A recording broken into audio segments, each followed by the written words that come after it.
Most people don't realize how much their personal information is being bought and sold every day. Data brokers are making billions, pulling details about you from public records and the internet, and then packaging and selling it, usually without your consent. That's how your information lands in the hands of scammers, spammers, even stalkers. It's why you get endless robocalls and why ads seem to follow you everywhere. That's where Aura comes in. Aura actively removes your data from broker sites and keeps it off. They also instantly alert you if your information shows up in a breach or on the dark web. But Aura goes beyond data protection. With one app, you get a VPN, antivirus, password manager, spam call protection, dark web monitoring, and even up to $5 million in identity theft insurance. All backed by 24/7 US-based fraud support. Other companies might sell just credit monitoring or just a VPN. Aura gives you all of it, together, at the same price competitors charge for just one service. Start your free trial today at aura.com/remove. Protect yourself now at aura.com/remove. Hey everybody, my name is Jesse Collins, and I am the host of the Gentleman's Wrestling Podcast, a show right here on the Voices of Wrestling Podcasting Network. On the Gentleman's Wrestling Podcast, we take a deep look at individual issues and stories that are going on in the wrestling world. Each episode is about a different topic, and we take a thorough and educated look at things ranging from current booking trends to breakdowns on individual performers and angles to investigations into different fan cultures across the industry. In addition, we keep a close eye on the wrestling media, and as a professional journalist, I bring a unique perspective to how current issues in wrestling are being covered and discussed through the wrestling media. We have a revolving series of guests from across wrestling punditry joining us on each episode, and we hope that you make the choice to give us a listen on wherever you get your podcast from. This podcast is a member of the Voices of Wrestling Podcasting Network. Visit voicesofwrestling.com to hear the rest of our great podcasts, as well as show reviews, columns, opinions, and updates across the world of wrestling. Welcome to Jumping Bomb Audio.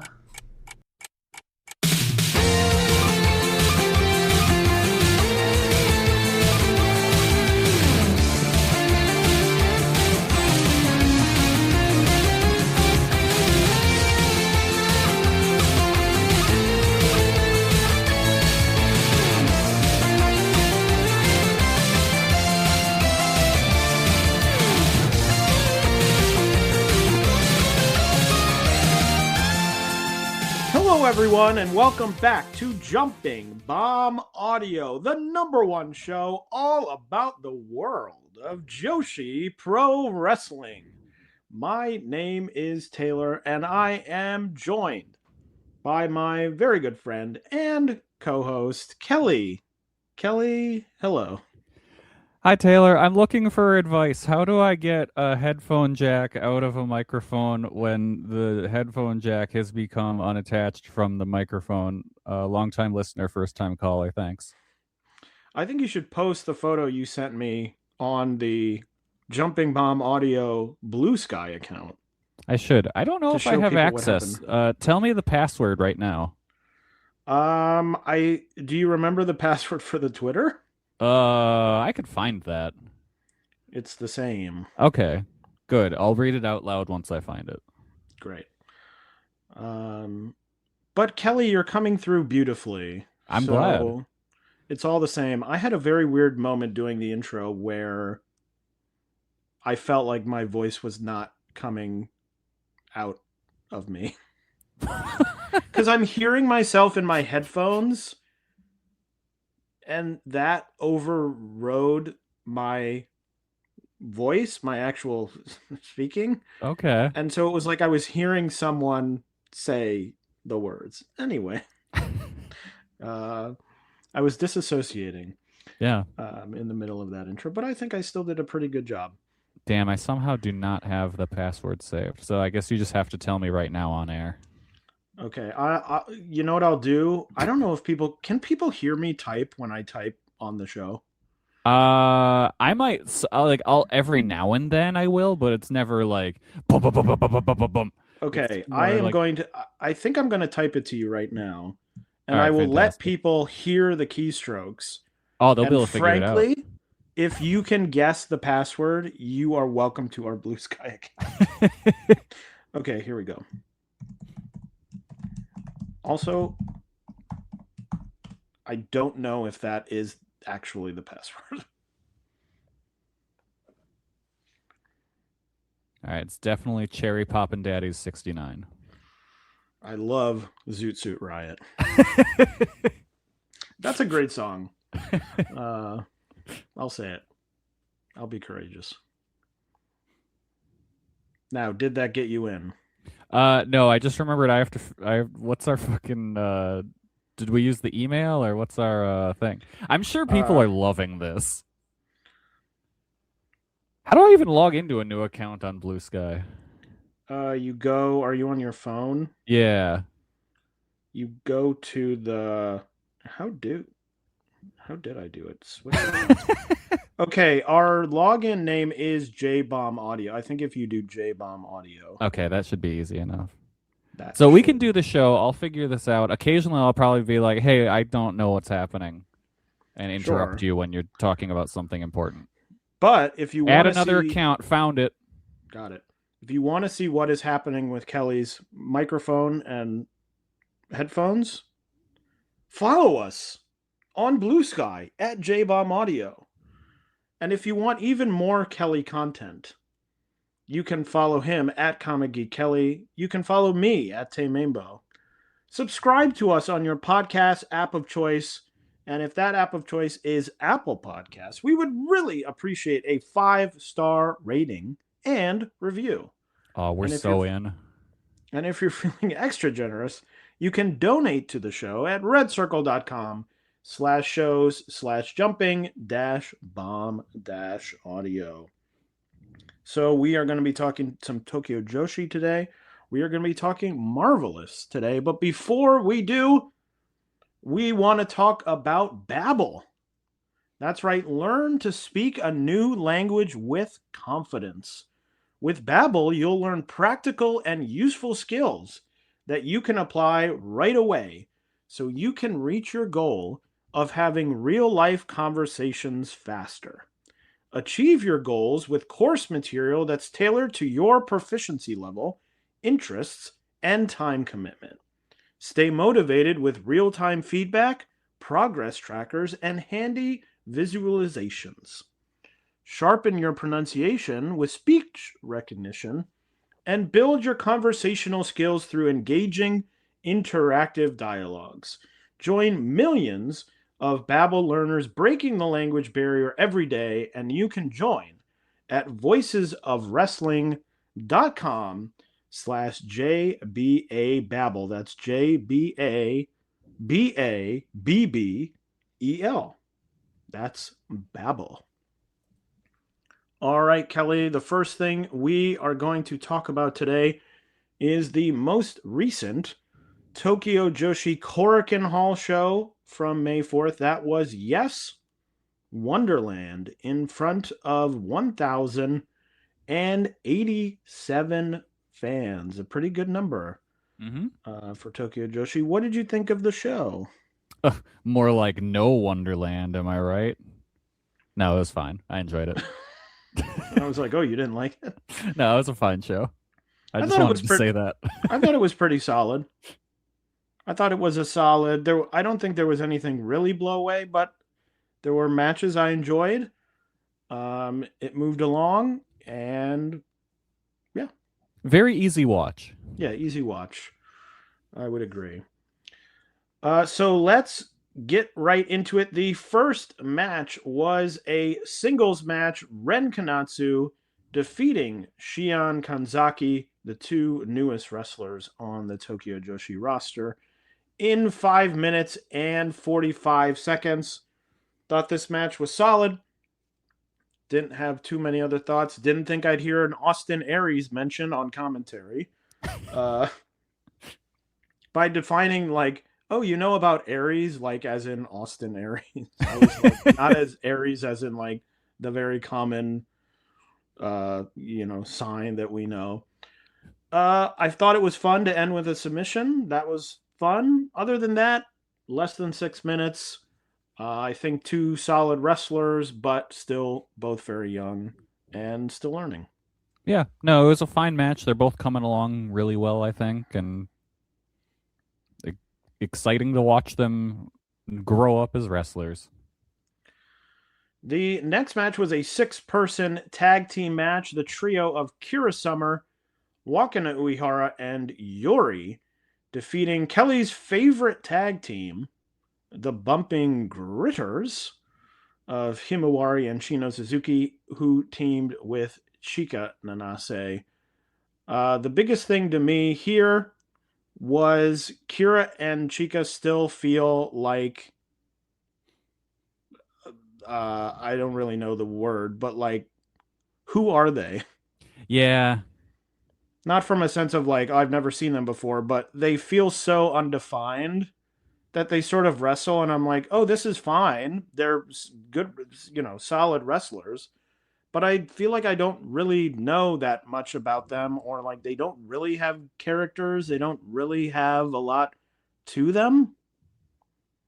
Especially when you're in there with like Himawari and Shino, who are very well defined. It just feels like, oh, these are just two people who are bodies to put into matches. yeah. Like Kira has the advantage of being Australian, or is she Australian or New Zealand? Do we know which? I believe she's Australian. Yeah, and she can just lean on that. Like she's the foreigner from Australia that has a child, and she does commentary. I couldn't tell you a goddamn thing about Chika Nanase. She wears orange. There you go. There's one thing. Real orange lover. Also, unrelated to this match, largely, Wakana Uehara releasing the video of eating the what is it burger called? The quadruple bypass burger? Or yeah, it's like 20,000 calories or some shit. Burger at the Heart Attack Grill in Las Vegas. Kelly, did you sent the video? Oh yeah, you watched it. I watched the whole thing. That was a fascinating video.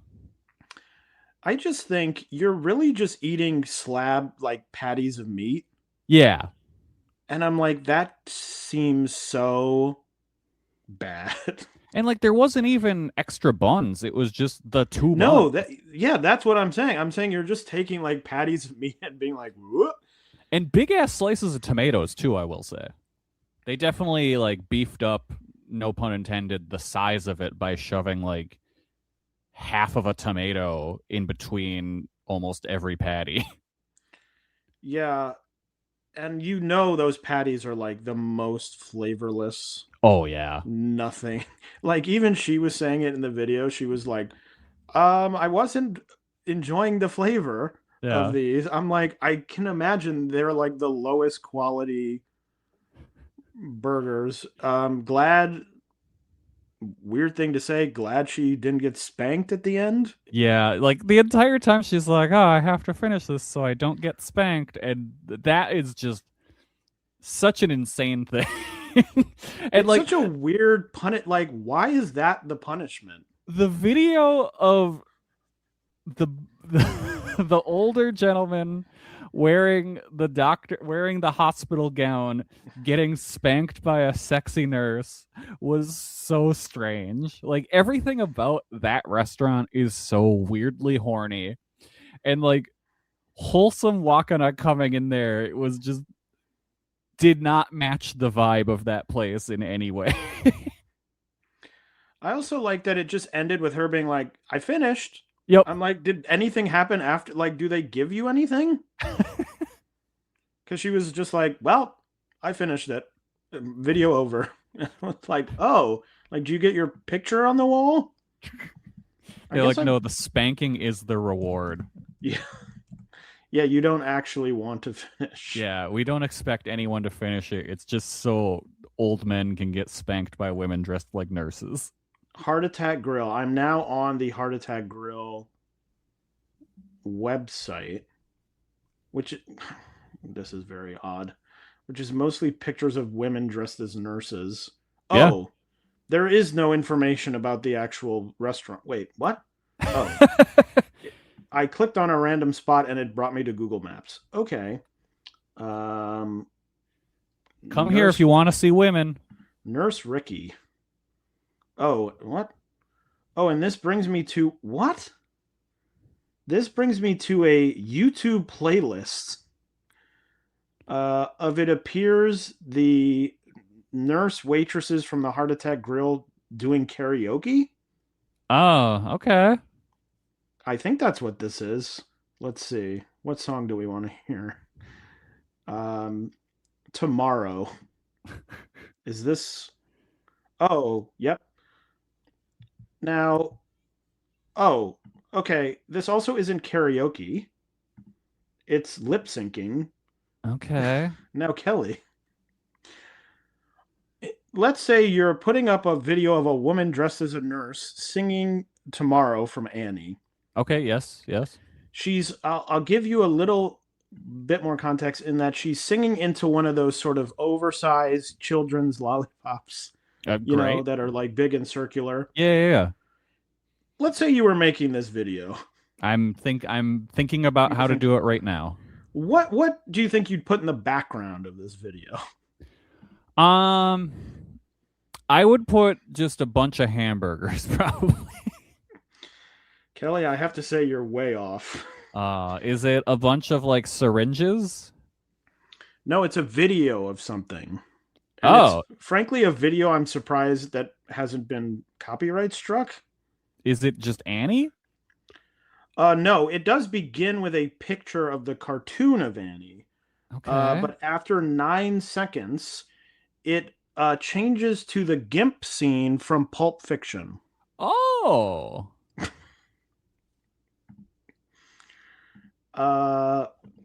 Why? So am I to... I feel like that's telling me that there are things that happen in the basement of this place. That's so odd. That Wakana was not privy to and just came Thankfully. there for a good hamburger time and missed out on the darkness that lurks inside of the Heart Attack Grill or whatever the hell it's called. This is very weird. And there's so many of them. 57 videos. I really thought the videos would be like a compilation of the spankings. I thought it would be something to do with the restaurant. Yeah. At least. No. These all... Wait. Oh, what? Oh, and these all individually go to different playlists? Oh, God, this is horrible. Subscribe to our YouTube rock videos is how they do it. Oh, Ron Jeremy's on the website. Oh, great. Oh, there are 3 Ron Jeremy karaoke videos. I bet they're not recent. Unfortunately, there's absolutely no information about the actual restaurant. The Heart Attack Grill. I'm going to Wikipedia. Each patient dons... Yes. Those who do not finish their food will receive a paddle spanking by one of the, in quotes, nurses, with the option to buy the paddle afterwards. Oh, okay. Customers over 350 pounds can eat at the restaurant for free. I'm telling you, there's something else too. They're making their money some other way. Wait. A reward for customers who finish a triple or quadruple bypass burger, after which they are placed in a wheelchair and wheeled out to their vehicle by their, quote, personal nurse.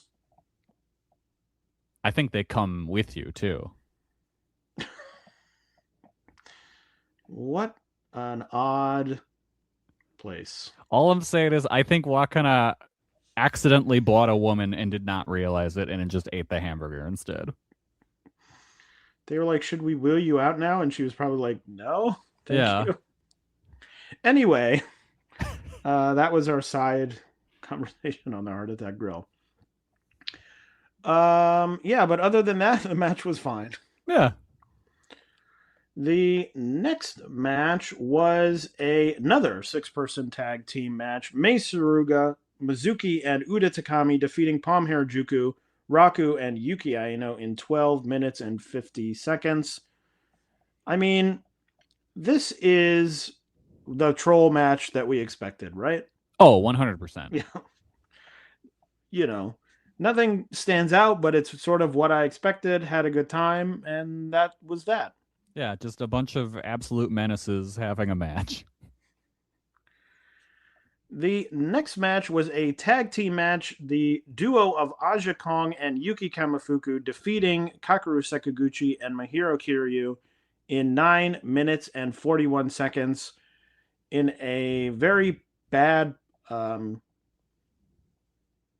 portend or something coming up soon. Taylor, you know what I noticed in this match?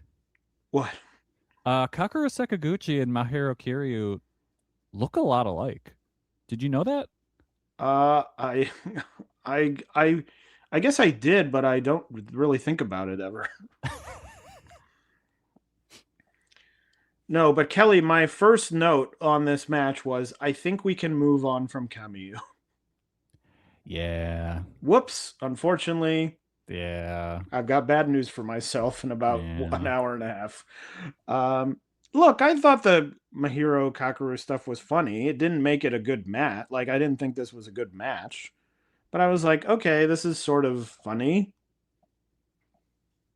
It's sort of one of those things where, like, when Aja doesn't have a specific, like, I'm going to kill so-and-so in this match, it just is like, okay, nothing's really happening.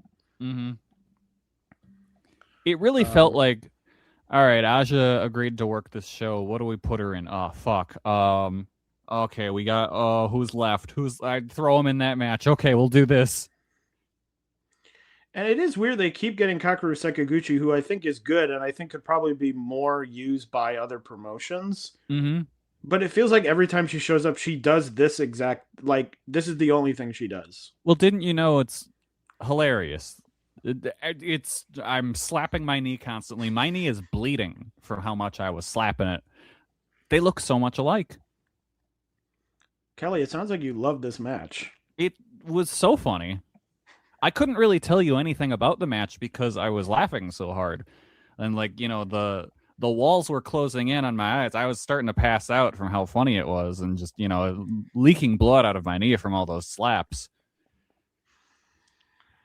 I think we'll leave that match there with Kelly's imminent doom from laughter. The next match was Ryo Mizunami defeating Toga in a singles match in 9 minutes and 48 seconds. I don't think this was the best version of this now sort of standard Ryo Mizunami match, but I did like the story. I think that all these matches are helpful, so I wasn't blown away by the match itself, but I sort of enjoyed it. Mm-hmm. I was like, oh yeah, this is good. It's good for, like, people in this promotion to go through this. So yeah, that was my main thought. The true passion injector is at it again. I thought it was a good match. It was just meat slapping into meat. It was a good time. I went 3 3/4 on it. The next match, we were back to tag team action. Hyper Misao and Shoko Nakajima defeating Kiss, Kick, Slash, the duo of Miyu Yamashita and Sakura Hattori in 11 minutes and 11 seconds. Make a wish. I was surprised to see Hattori get pinned. I guess maybe not Hattori get pinned, but for that side to lose. Yeah. Because we had talked about before, we're like, oh, this would be a good, like, number one contender match. And then it clearly was not that. And it's very weird. I'm trying to figure out, what does the promotion think about Sakura Hattori? I cannot tell, because it seems like they were really hot on getting her a bunch of wins, and then they're like, well, that happened. Time to have her lose. Well, yeah, they gave her a title match, but I'm like, she started out wrestling sort of these, like, nobodies. Yeah. You know, like lower card people. And it's like, okay, they're trying to get her easy wins, although the first win was not that easy. And then it's like, oh, beating Hyper. And it's like, oh, they're building it. Okay, they're building her a title match. Okay, she loses, and what happens now? And it seems like they're like, well, we got like a month or two out of you, so back down the card. Like, thanks a lot. Thanks for coming. Goodbye. And now, like, and I like the team. I like the Miyu and Sakura team. Mm-hmm. I think they should keep teaming because I think it will help Hattori get better. But yeah, it was weird. Like, I had fun with the match. I was sort of like surprised by the ending, but then at the end, I sort of was like, yep, another sort of standard match. This sometimes happens with these Tokyo Joshi Korikens where it's like the stuff that isn't really important just sort of can blend together. Mm-hmm. Where it's just sort of like, yep, another match. It was fine. I'll never think about this match ever again. The minute this episode ends, I will never think about this match ever again. Yeah, it'll be dumped from the temporary storage. Then we get into the business end of the card. First, with the International Princess title match, Suzume defeating Haru Kazushiro in 12 minutes and 55 seconds. Kelly, interested to hear what you thought about this match. This was my favorite match of the show. I thought it was really good. I thought Suzume made Haru look really, really good here. And I like how they worked the match where it was like Suzume kind of just survived by the skin of her teeth and used her experience. And it's like if she wasn't as experienced and kind of evasive and smart as she is, Haru probably would have beat her. And, you know, she sold a lot for Haru. I think this match did a ton for Haru. And I thought it was great. I went 3 3/4 on it. It was my favorite match of the show for sure.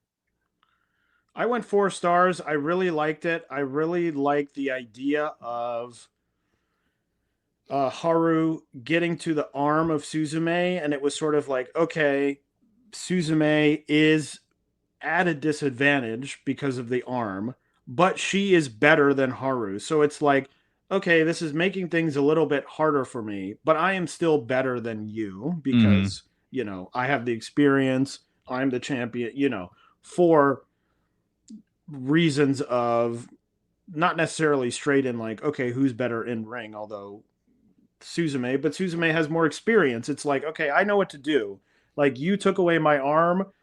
I'm going to have to adjust, but I can adjust because I'm still better than you. Like, I'm more experienced. I know what to do here. So I like that story. They didn't move away from the arm. I thought it could be very easily a thing where it's like Haru attacks the arm and then halfway through the match, they sort of forget it. And then Suzume just wins. And it's like, oh, you tried to get me, but it didn't work. It was like, okay, you figured something out. You affected my arm, but I adjusted. I'm the better wrestler, and I still beat you. Like, yeah, like it was an integral part to the match. Yeah, and there wasn't any, like, you get to the end and it's like, oh, it's so close margin. It was like, no, she got the definitive win, you know, got a little hurt, but made it. Probably my biggest takeaway from the match was Haru's in that position now that Miyu Watanabe was in however many years ago, where like she wasn't at the top, but you're like, in 2 or 3 years, she's going to be very good. Like, really, really good. Very solid in this match, like a 4-star match. I thought she did very well, but you can see that it's still only sort of scratching the surface of her potential. And so you're like, oh, this is going to be even better in 2 or 3 years. When you have more experience, you've done these matches, you sort of understand it all. Again, this also was my favorite match of the show. I went 4 stars. Just really good.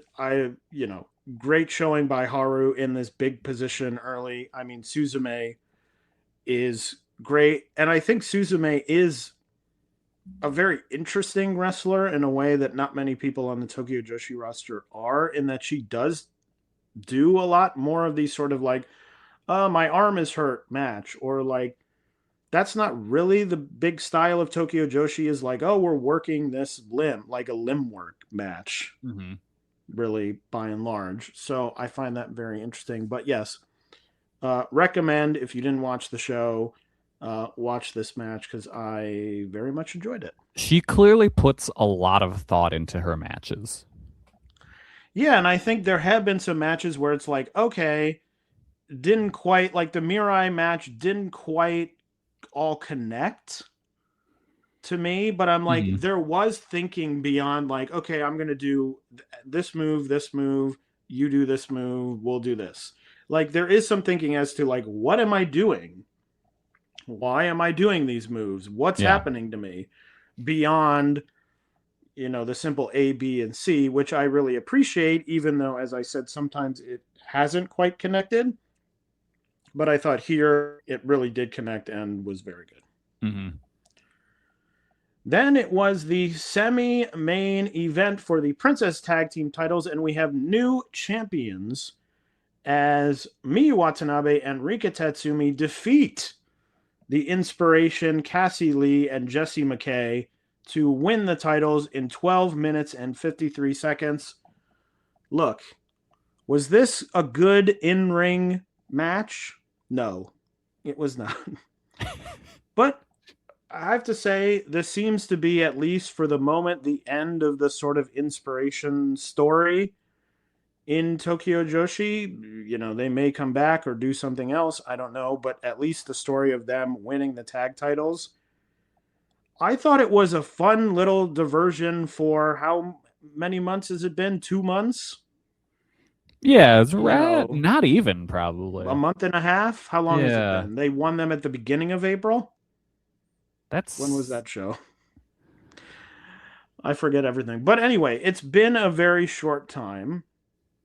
I thought that they were fun. I thought the matches were not great. None of them were blow away. I actually thought this one was maybe a little bit worse than some of the previous ones that they've had, because there was a little bit of like, oh, what's going on? Everyone get where you need to go. But let me offer you this alternate. Okay, Inspiration doesn't win the tag titles. This is Uber Eats for the last month and a half. Have we missed anything? No. Having it be the Inspiration instead of Uber Eats? We have missed the Yuki Arai title, and that's it. Everything else, like, if it would stay exactly the same. So it's just one of those things where I'm like, it was diverting enough. They were good heels. They were fun heels. The matches weren't great, but we've now moved on. And actually, we've now moved into a place where I'm like, great, it's Miyu and Rika. Yeah. There will be good matches again. Mizuki and Uda Takami coming out at the end to challenge. Great. That will be a great match. I'm like excited for the tag team division again. So I think at the end of the day, not a match worth seeking out in any way, but an enjoyable enough story. It was harmless. I think, the last, when they won the titles, and then in Vegas, I saw, would go online and I saw a lot of like, oh my God, how could they ever give these people these titles? In 6 months, you won't remember it, or you'll look back and go, oh yeah, that was interesting. It was fine to me. And now we've moved on. Yeah, no, it was fine. It wasn't offensively bad. So I'll give him that. It was perfectly acceptable. And then in the main event, it was the Princess of Princess title on the line. Yuki Arai, the champion, defeating Ariso Endo in 20 minutes and 38 seconds. This was an interesting one for me. Now, Kelly, based on the fact that Suzume and Haru was your match of the show at 3 3/4, I'm interested to know what you thought of this match. I thought it was solid enough. I would probably end up at like 3.5. I don't think it was great. I think Endo was very good, but I don't think Yuki Arai's got it. It was very weird for me because there was a lot of parts of it that I really liked. Yeah, I was like, wow, they're hitting big moves off the top rope. They're throwing some good strikes at each other. There were some good near falls at the end. And so I was thinking of those parts, and I was like, I really did enjoy that. But then when the match ended and I sort of thought of it as a whole, I was like, did I like that match? And so it was a weird thing where there was a lot I liked, and still as a whole, I felt I wasn't crazy about it. I ended up going 4 stars on it just because I was confused. Because I was sort of like, there was a lot of that match was good, but there is something, I don't know if it's the Yuki Arai stuff, where it's just like, it doesn't solidify for me as on a whole as like something I enjoy. Yeah, I don't know what it is. The I don't know connective if tissue isn't there. And there's still so much. I'm like, okay, the finally still looking like, a sort of pat on the head is maybe part of it, that these matches always end. And it's a bummer because it's like, if she is using the finally to win matches, it means almost no matter what happens in the match, the match is going to end with me going, didn't look great, but okay. Like, the match will automatically end with me sort of being on the fence.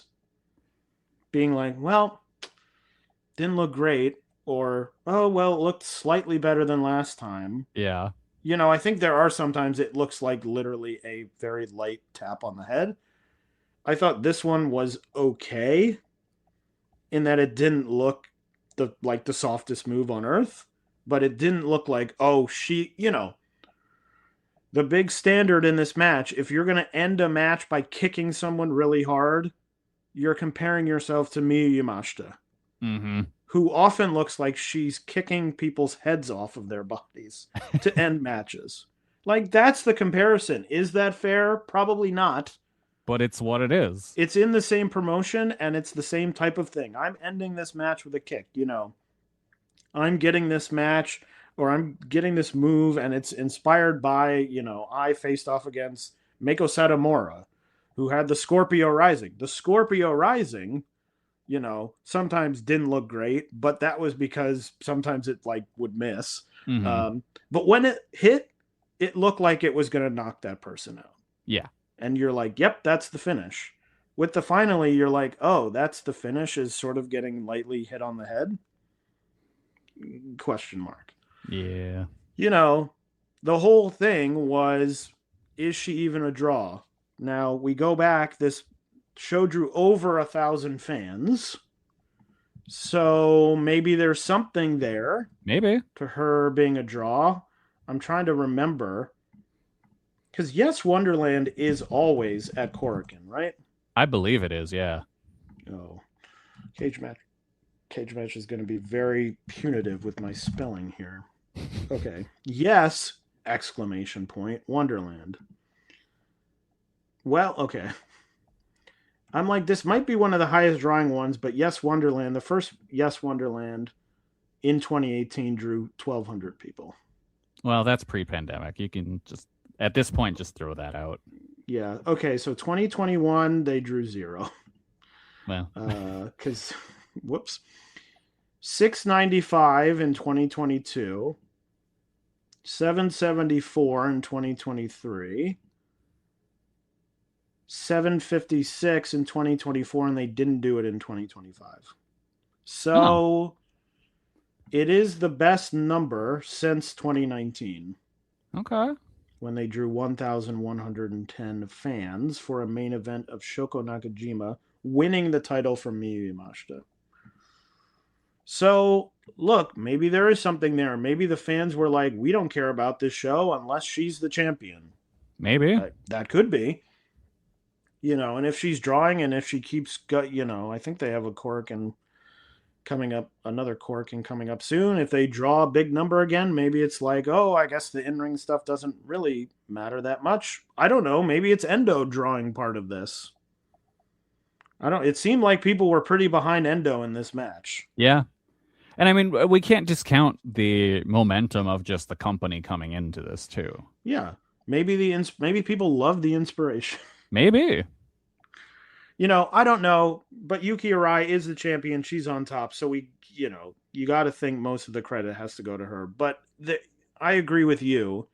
There is still just something about her that is like, this is not all coming together. Mm-hmm. There is something that is not there with this. Now, after the match, Arai wins. Who comes out to challenge her? Yuki Kamifuku. In a match that could be not very good. An absolute disaster. It's like, look, okay, I went 4 stars on this match. It helps. I think Endo's in the top 5 workers in this company. I would probably say. Yeah. You know, the 2 Miyu, who would we say? Well, maybe not top 5. The 2 Miyus. Suzume. See, because I would do the 2 Miyus, Mizuki, And, Shoko. Yeah. Oh, yeah. And then there's like, it could be Arisa, it could be Endo, it could be Suzume, Rika. At this point, I would put Suzume above Endo. But I would say a top worker. Yes. In this company. You know, won the title from Miyu Watanabe. I would argue the top worker in the whole company. Mm-hmm. This is going to be the big test of like, this is not a top worker in this company. Someone who came out and is like, I don't like challenging for singles titles. First of all, I'm like, oh, that will get me excited. Fantastic. To watch this. Oh, I usually don't like coming out here and doing this. Oh, okay, cool. Rev me up. I'm ready for this match of a person who doesn't really want to challenge, and you know, Yuki Arai. Oh, great. But we'll see. But I thought, you know, between the main event, the Suzume Haru match, which I agree was the match of the night, and the sort of conclusion of the tag title story, I mean, I thought it was a fairly solid Korakuen Hall show. Mm-hmm. Yeah, it was a solid show. Nothing was bad, and it was just it was fine. It was a fine show that breezed by, and I had a good time watching it. So next we will move on to the marvelous 10th anniversary show. It came to us from Yokohama Buntai on May 5th, 2026, in front of 3,492 fans. A pretty good number, and it looked like a legitimate number. It did, yeah. Based on the fact they walked around the whole arena at one point, and so you could see the whole turned crowd. The lights on. Yeah. Kelly, what did you think of this show? I thought the good stuff was real good, and the rest was kind of a slog. I sort of thought it was okay as like, oh, we're celebrating a 10th anniversary, and we don't usually do this. Like, I could sort of write the stuff off as like, yeah, some of the stuff is not really driving me crazy. I don't know how much I'm loving it, but I'm like, they're trying to get people on the show. And there was enough where it would be like, okay, we've had 1 or 2 matches that I'm not really crazy about. And then there would be something fun. Yeah. Where it wasn't a constant, or it wasn't like, okay, the not enjoyable matches are 7 matches in a row. And then it's 3 good matches. It was like, okay, 1 or 2 matches that aren't great. Oh, here's something that's good. 1 or 2 matches that I'm not crazy about. Oh, this was great. So I think it was well spread out, and I like the production. Well, I like some of the production aspects of Marvelous. I have a soft spot for the ring announcer who just screams. Yes. Like, just screams and screams and screams for whatever reason. There was a part when they cut to her, and just like, that was the first time I actually saw her screaming. And I kind of pictured there would be some emotion on her face, but she was just completely stone-faced, and I laughed so hard.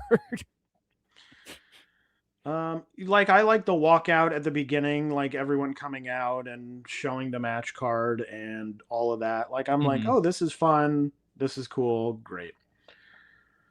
So let's dive into it. Kelly, I'll start first with a match I did not watch. I don't know if you watched this match either.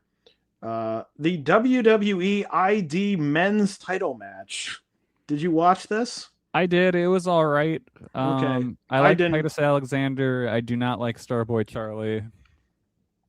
Starboy Charlie successfully retaining the WWE ID men's title over Titus Alexander in 9 minutes and 41 seconds. I was like, not Joshi. I'm moving on. Sorry to those men. The next match, the first, at least partially Joshi match, was a 4-way tag team match. Shin Sakura Hirota and Titus Alexander again, defeating the 3 other teams, Alan Angels and Ray Lynn, Miko Alana and Vinny Massara, and Renee Michelle, or as the Tron called her, Rini Michelle, and Yosuke Santamaria. This was the first case of, they've made all these graphics through AI and the AI is not doing well.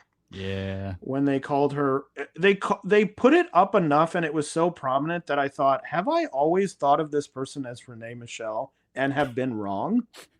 Like, I was like, maybe her name is Renee, but she spells it this way. Yeah. Like, I was very confused. And then they brought up the Chiron and it was like Renee Michelle, and I was like, nope, I am correct about this. Kelly, I have to admit, with this match, didn't mind Hirota. She was one of the least offensive things in this match, which is crazy. I thought this match was just the fucking shits. It was very much, this had WrestleMania weekend vibes. My favorite part of the match was when Renee Michelle did the moonsault off the top and just spiked herself head first on the ground. That was crazy. Well, I thought when she started it that she was going to do sort of like a coffin drop sort of thing. That's what I thought. Where it was like, I'm just going backwards and falling onto people. And then 9/10 of the way through it started rotating. And I was like, oh no, what's this? I really liked one person in this match that I went, this person is good. They're showing out a little bit. Can you guess who it was? Titus Alexander? No, I thought Alan Angels. Oh, Alan Angels is good. Yeah. I was like, he's good. He would come in and I'd be like, a good wrestler here. Because I was not as low as you, but I was sort of like, this is a real nothing affair. Yeah. There were some rough. I liked that Vinny came out in matching gear with Miko. I liked that. That was fun. I hate every time I'm expected to take Vinny Massaro seriously. I was like, we don't even get the best part of him, which is he comes out to the Godfather theme or whatever. Yeah. And I'm like, okay, none of that. Like, whatever. It was an opening match. It was mostly the Hirota comedy, which again, I was like, okay, this is a little bit more fun with 4 people doing it. Like the rope walk stuff was sort of fun. Mm-hmm. The stuff at the end, I liked that she won the match, which was very strange. Yeah. Yeah. That's all. Stick this on fucking pancakes and pile drivers or whatever the fuck, and it fits right in. The next match was a singles match. Miyu Yamashita making her first ever appearance in Marvelous, defeating the super rookie Senka Akatsuki in 10 minutes and 14 seconds. I didn't say this at the beginning, but I will say it now. I found, Kelly, did you watch with English or Japanese commentary? Japanese. Okay, I listened with the English commentary, and I would very politely say it was quite bad. I don't think I realized there was English commentary for this. Who was the table? It's the usual team that does like the Sendai Girls. Okay. I don't remember who the guy is, but it's like Crystal and whoever the guy is. It really started in this match where one of them, I believe, said, Miyu Yamashita, who debuted in 2023. What? And I was like, what? Like, that's wrong. Anyway, that was the first time it stuck out. GPT ass notes. Not the last time. I liked this match. I thought it was really good. I would probably have gone like 3.5, 3 3/4 maybe. The one thing that I noticed is that it feels like the one thing Senka has to work on is her offense. Like, it feels like her defense, her sort of like plucky, come from behind, like never say die stuff is all really great, obviously. She's very good at getting her ass beat. Yes, it feels like when it was like, oh, I'm here and I'm going to go strike for strike with you, Miyu. It was like Miyu would give a strike and she would give a very soft strike. And it's like, it's got to be believable that it's like, oh, we're going 50-50. Mm-hmm. It's almost it's one of those things where that's almost the downside of how they've kind of, slow roll her training. Yeah, and it is like a thing where it's like where a lot of these matches and a lot, have been matches about, oh, she's fighting from underneath. She's never say die. She's kicking out of things. She's trying to sneak these, tough pins in. She hasn't really had a ton of opportunities to be like, I'm coming in this match and I'm dominating. Yeah. And so it isn't really an issue. I mean, she's still very young. She's still, in the quote unquote rookie phase, but it's a thing where it's like, oh, it might be good to start having her work on her offense instead of these matches that are all solely like, I will never give up. I will never quit, etc., etc. Again, I thought this match was pretty good. I thought Miyu had a lot of great kicks. That looked really good. But that was probably the one thing, I think it'd be very easy to come on here every time and be like, another great Senka, fight from behind. But eventually she can't do that for the next 20 years. That can't be her career. At some point, she's going to need to become an offensive based wrestler. And so that was really the note that stuck out to me. I really enjoyed the match. I went 4 stars on it. My main takeaway was I would love to see Senka work some Tokyo Joshi dates. I think that would be very beneficial for both her and the young wrestlers on the Tokyo Joshi roster. Well, we got to get her away from Marigold. Yeah. The next match was a 6-person tag team match. The trio of Aja Kong, Sora Ayame, and the new rookie Hijiri Saotome defeating Aiho-san, Chigusa Nagayo, and the other debuting rookie Ruka Amahane in 18 minutes and 55 seconds. Kelly, what did you think of this one? I thought this was kind of not great. I don't know. It felt like it felt long, and 18:55 is kind of long for what this match was. I do find it kind of wild that Sora Ayame is just like Palm Harajuku but played straight. It's very much the same offense, but just without the I'm a 3-year-old to it. So I thought that was funny.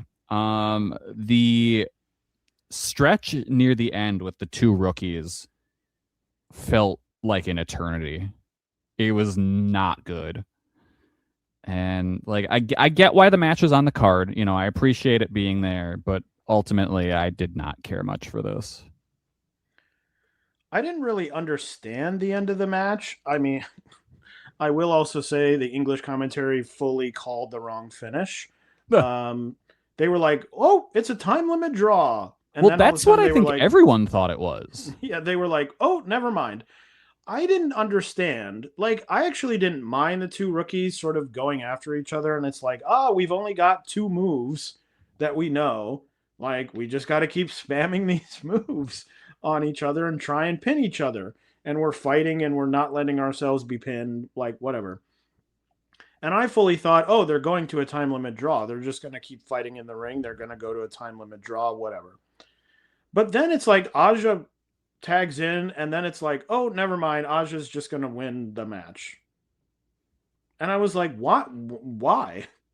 I wonder if it was supposed to be a time limit draw, and like Aja was like, hold on, these kids are getting gassed. I don't know if they can last another minute.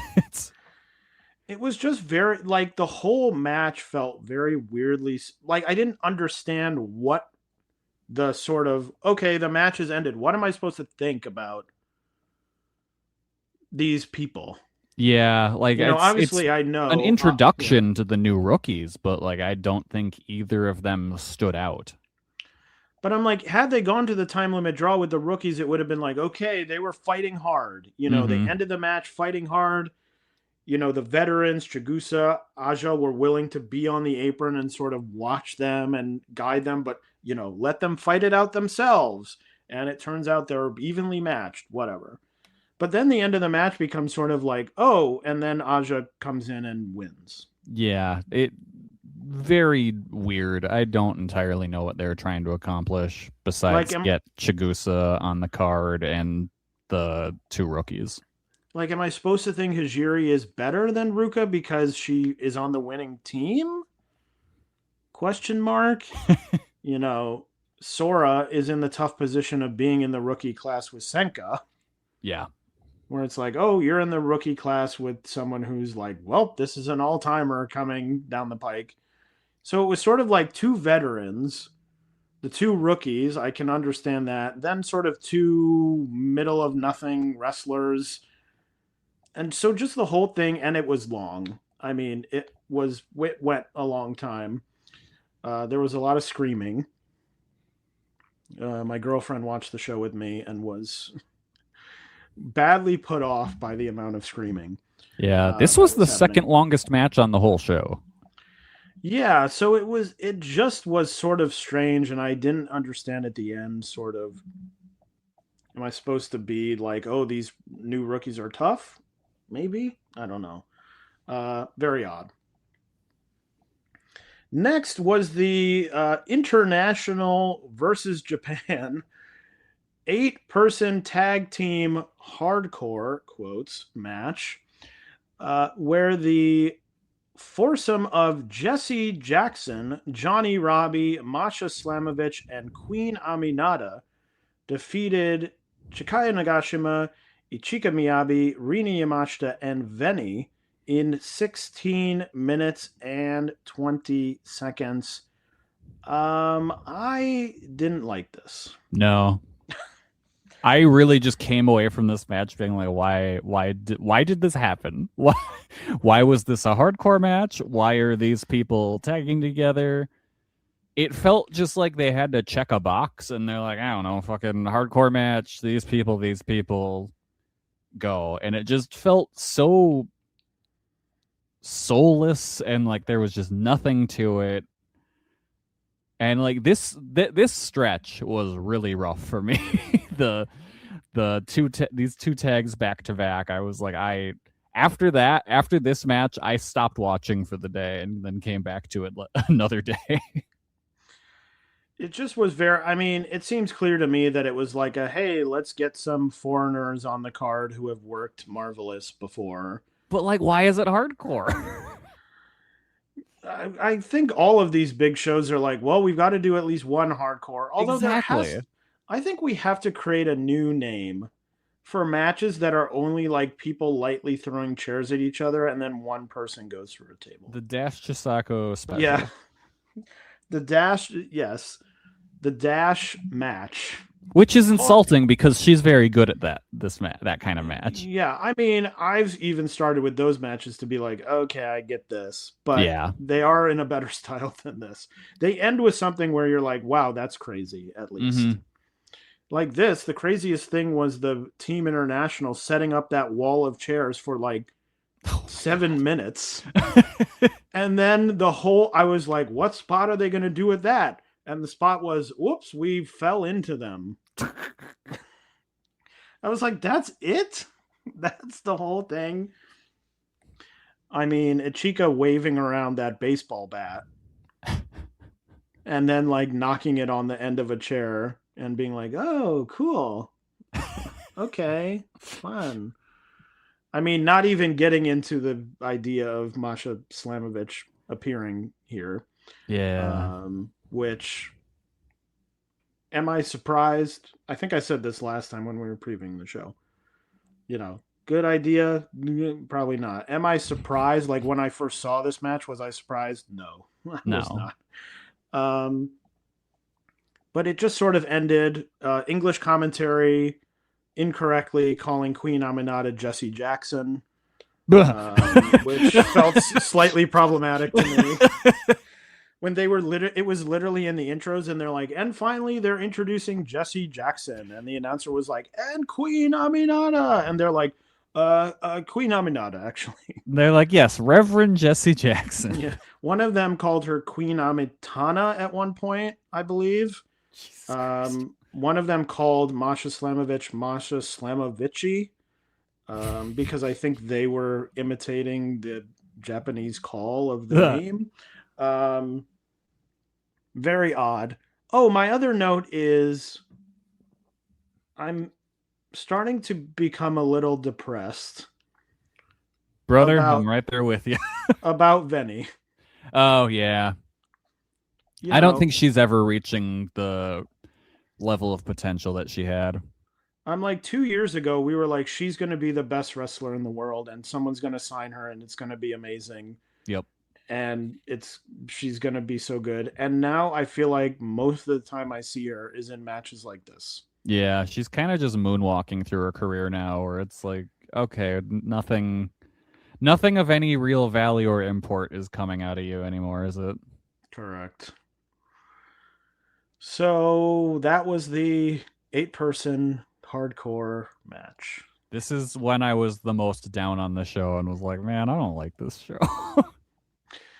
The next match was a singles match. Mio Momono defeating the returning May Sierra in 6 minutes and 43 seconds. This had a 10-minute time limit, which I didn't know about until they said it on the show, and I figured they'd just go 10 minutes and go to like a draw or something. It was like I would go 3 3/4 probably. In that I thought it was good. It was so short that it was hard to really go higher than that. But it had the hint. So back in, what year was that? 2018, 2017? When all of these people, it was like Mio, May, Hoshizuki at the time, Maria, and they would be on these Marvelous shows, and they would just wrestle each other on the undercard, and it would be like the best thing I had ever seen. I think there's a year in Marvelous where I have multiple 5-star singles matches that are like not the main events of shows. And it would be like Mei Hoshizuki versus Maria, and they'd have some crazy match. I thought this had a hint of that, where like they sort of were doing, it was sort of a 6-minute, like fully high speed, like we're just moving and grooving match. So I enjoyed it. It just was one of those things where it's like, oh, a bummer that this is only going to be at most 10 minutes and it's going to end. I mean, May Sierra taking the pin. I'm like, boy, did Stardom send her out and be like, do whatever you want. Yeah, that's kind of wild. I was not expecting her to take the pin at all. I guess it makes sense based on what then happened later in the show, but I was like, oh, I fully thought this was going to a time limit draw because Stardom would be like, May, don't go over there and get pinned, please. But it didn't. But again, short, but I enjoyed it, so I would probably go like 3 3/4. Yeah, I had a great time with this. I went 4 stars on it, just mile a minute, fun, high-speed style match. It was much needed following the prior 2 matches. Next was the Rin retirement match. It was Mayu Iwatani, I guess in quotes, and Rin defeating Itsuki Aoki and Mio Momono in 16 minutes and 51 seconds. Mayu, I guess, legitimately still dealing with this ankle issue and was in the match for maybe 3 minutes of this. Is that generous? Maybe less? That seems about right, yeah. She hit about 3 moves in total in the match. Kelly, what did you think of this? I liked a good chunk of it. But I really hated when we got to the NXT level nonsense with Aoki keeping Mio from beating Rin. Like that, I tuned out after that. Like it's I guess it's nice for Rin to get a win on the way out, but like Mio should not have been the one to take the pin there. I mean, it makes sense to me. I guess you could argue, okay, her own partner turned on her in the end, and she had already wrestled an additional 7 minutes of this match. So I was sort of like, I can sort of fudge it in my mind and be like, okay, it's okay. And Mio maybe being like, oh, I like Rin, I'll let her pin me. um, I But, didn't really mind. Aoki's right there. I didn't really mind at the end, like Aoki turning on Mio, because I was like, well, Rin doesn't even really have a partner because Mayu was just like rolling around on the outside.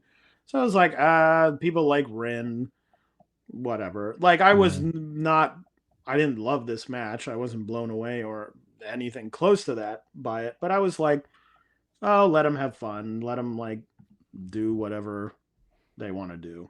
Oh, you crazy kids. The semi-main event was for the TJPW tag team titles, and we have new champions as the duo of Nightshade and Nyla Rose defeated the Magento duo of Maria and Rico in 15 minutes and 11 seconds. I thought this match was so boring. Yeah. I thought it had like an interesting dynamic with like the two monster foreigners fighting the heels. So like I thought that was kind of interesting, but that's about it. It was a match where I just kept being like, "Oh, is my phone ringing? Oh, I think my phone might be ringing. Oh, is someone trying to talk to me? Maybe. Oh no, no one is. Okay, I'll check in on the match." I desperately need Nightshade to stop trying to be scary. I just don't really understand. Like, I'm just like, I'm like, I don't need to see Nightshade. Like, I'm good. She might be the most try-hard wrestler I've seen in quite some time. Yeah, it was just a thing where I was like, I am not interested in this challenger team in any way. And I found it very odd. It's like, okay, you've developed this one group of heels on the whole roster, and on your big show, they're essentially the baby faces. Yeah. In this match, like, what? Why? I guess you're like, oh, Nyla Rose has wrestled for Marvelous a lot, but it was just odd. It was just odd to me. And the funny thing is, like, Nyla wasn't really wrestling like a heel, and like after the match was incredibly respectful about everything, and it was like, well, hang on, what's happening? Yeah. And then the main event of the show was for the TJPW title. The champion, Takumi Iroha, successfully defending in 24 minutes and 48 seconds against her Spark Rush tag team partner, Sari. Hot dog. What a match. This was some real psycho shit, and I loved it. Like, my God, they were trying to kill each other. They just whooped. It's a match where I'm absolutely shocked there was not one shoot headbutt. Yeah. Like, I thought it's got to be coming. They're absolutely pummeling each other. I loved the bits where the referee was like, you guys got to calm down. What the fuck? Yeah. Oh, yeah. And then they're slapping and pushing the ref. Yeah. Like, and he's like, they're God, like, forget you. As the ref is like, okay, enough of this. Yeah. Please stop punching Sari directly in the back of the head at the base of her neck. Yeah. Slapping. I mean, it was just so good. I went 4 3/4. That's where I am too. I was so close to 5, and then right at the end, this is such a nitpicky thing. Takumi went to do that like knee lift strike and didn't hit it. Like, it fully was like, oh, that didn't go anywhere. And that was the one thing where I was like, oh, I'm sort of between 4.75 and 5. This is really good. And then I was like, okay, 4.75. Yeah. That was like the one issue with the match, because everything else was really good. I felt like Aroha's leg selling ended up being fairly inconsistent, and for it to be such a big part of like the first half of the match, for then it to kind of just go away was not great. So that's what kept me from going 5. I didn't mind the leg stuff because she did sort of keep the, like, she would do something and then be like, oh geez, like, oh, my leg. So I was like, okay, that's fine. I don't need her to like be like, my leg forever is gone. Yeah. Well, I think also a part of that is just how much it looked like Sari was trying to rip her fucking leg off her body. Yeah, it was just crazy. It was like, I say a lot, or we say a lot on the show, we're like, oh, this match is really hard hitting. Yeah. That was the definition of hard hitting. I will also say, as a recommendation for the match, that my girlfriend did watch with me, and when it ended, said that is the best match we've watched. Nice. And she hasn't watched everything with me, but has watched many, many things with me. So even a high recommendation from her, although she does. I'm sorry, I'm sort of revealing all her secrets now, but she does not like foot stomps. And they were like spamming the foot stomps in this match. And she was like, why do they keep doing that? And I was like, because they're trying to murder each other. They're trying to kill each other. Yeah. Yeah. This is my number 2 match of the year. And I would say really it's probably number 1, but it's going to be real hard to beat the Tanahashi retirement match. I would have to think back because I have Miyu Suzume above. That would be above. Like Hiro Senka might be close-ish, maybe. And there's one other one. There's another match I went 5 stars on, wasn't there? Probably the Spark Rush. tag. Yes, the Spark Rush tag. I went 5 on. So it's really those 4 matches, I think, that are the matches. Mm-hmm. Yeah, my top 3 are is Tanahashi Okada, then Aroha Sari, and then Spark Rush versus Miyu and Endo. But yeah, a great end to the show. I do think helped a little bit with the portions that were like, okay, like, let's move on from this. And then you end the show and you're like, amazing. Uh-huh. If it would have been a little worse, maybe you leave the show being like, it was fine. But great match. Definitely worth go out of your way to watch it. Absolutely. Definitely worth it. Available on Wrestle Universe only until the 20th of May. And then it just disappears. disappears. Which is so weird to me. I'm like, if you buy the pay-per-view on Wrestle Universe, shouldn't you have it forever? You'd think. Like, what a weird thing to be like, oh, and you buy it and a week later you lose access to it. Just is very odd to me that they do that. Makes no sense. All right. So what else has been happening in the world of Joshi? Stardom just had a Korakuen a few hours ago. 2 things coming out of that. Maki Ito challenging Sayaka Kurara to a meet and greet battle before they face off for the World of Stardom title. I guess they're going to do meet and greets and see who gets more fans there? ? Don't know. Also announced, Kelly, the world never stops. It never, ever stops. It will never stop. MLW announcing a partnership with Stardom. So we'll see what that entails. I'm most interested because the partnership MLW has been with Tokyo Joshi. So I'm interested to see, does that just go away? Yeah, I don't know. Like, is it that Tokyo Joshi is sort of like, oh, we're not really interested in sending you wrestlers anymore, and they were like, okay, we'll reach out to Stardom. I don't know. We'll have to see. My opinion, and this is just my opinion, I really hate MLW.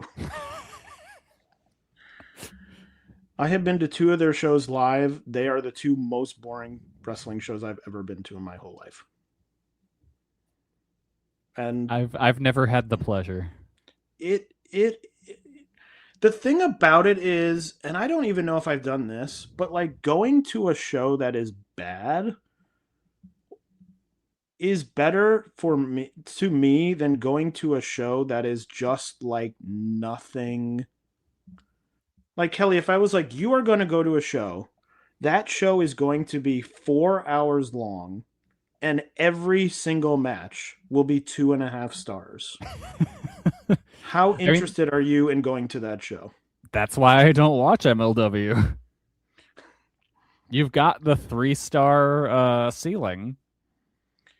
And I went once, and I was like, I didn't like this. I should not go again. And they came back, and I was like, well, maybe. And there were Tokyo Joshi people on the card.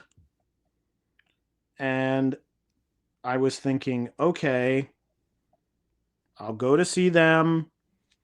It'll be fine. It was not fine. Anyway. Marigold had a Korakuen Hall show on the 16th of May. Miko Aono defending her title successfully against Maddie Morgan. There was an Utami gauntlet match. I believe ended up in something like 15 time limit draws. Utami beat 2 people, which was Megaton and someone else. And Sari Yamaoka beat her. They were 1-minute matches each, so a bunch of 1-minute time limit draws, but Sari did manage to beat her. Sendai Girls had a show on the 10th where Senka Akatsuki successfully defended the junior title against Yuna. In Ice Ribbon on the 10th, Kaho Matsushita defending the Ice Infinity title against Tsukina Umuno. In Diana on the 4th of May, Haruka Umasaki defended the Diana World title against Miran. And in Wave, Catch the Wave has continued, still not airing, unfortunately. What is coming up in Joshi? Well, that would be Stardom has Queen's Dynasty on May 23rd. A few matches announced for that. There will be a number 1 contender match for the World of Stardom title. Starlight Kid versus Suzu Suzuki versus Maika versus Natsuko Tora. I was really excited about it until that last one. Rani Igami will defend the Future of Stardom title against Kyoko Furusawa. Azumi and Miyu Amasaki will defend the newly won Goddesses of Stardom titles against FWC, Hazuki, and Kogama. Hanan will take on B. Priestley for the Wonder of Stardom title, and Sayaka Kurara will defend the World of Stardom title against Maki Ito. I'll be very interested to see how this draws, because I think this is a fairly weak card. Yeah, I'm not jumping up and down. I mean, I think Azumi, Miyu, and well, yeah, that's going to be FWC awesome. Will be good. That will be good. We'll see also what else they fill out the card with. But I can't say I'm jumping with excitement over the top 2. Tora's winning that number 1 contender match. Yes. I'm telling you that right now. I'm prepared. And then on the 26th of May, Stardom has a Korakuen Hall show. Nothing announced for that yet. Marigold has Shine Forever on May 23rd. That will be main evented by Miko Aono, Mai Sakurai, and Mirai, facing off against Utami, Takumi Aroha, and Maddie Morgan. That will also have a twin star title match, Misa Matsui and Chiaki defending against Chika Goto and Koke Amare. Sari Yamaoka will take on Senka Akatsuki, and there will be a 8-person match, Natsumi Shozuki, Nao Ishikawa, Shoko Koshino, and Angel Hayes against the interesting team of Nagisa Nosaki, Nyla Rose, Nightshade, and Johnny Robbie. Sure. Johnny, Robbie, save us. Just make it a hardcore match, because why not? In Sendai Girls, there will be a tag title match on the 26th. Sapphire and Anita, the team of Hyperactive, will try and win the titles from Ryo Mizunami and Naname. Ice Ribbon will have an Ice Infinity Challenger decision match. Sumika Yanagawa and Yuka. Singles match there. And Catch the Wave continues. Kelly, what is happening in the world of Choco Pro? On the 24th, they have a show, I believe at Shinkiba, Apple Universe, which is Mei Suruga's 8th anniversary show. So far announced, Mei Suruga versus Balianaki, Best Bros Explode, Miya Yatsuba versus Suzume, and Chie Koshikawa versus Mirai. So, it should be a fun show. All right. Well, that is all for this episode of Jumping Bomb Audio. So, I'm going to throw it over to Kelly for Kelly's Corner. I finished the Old Boy manga.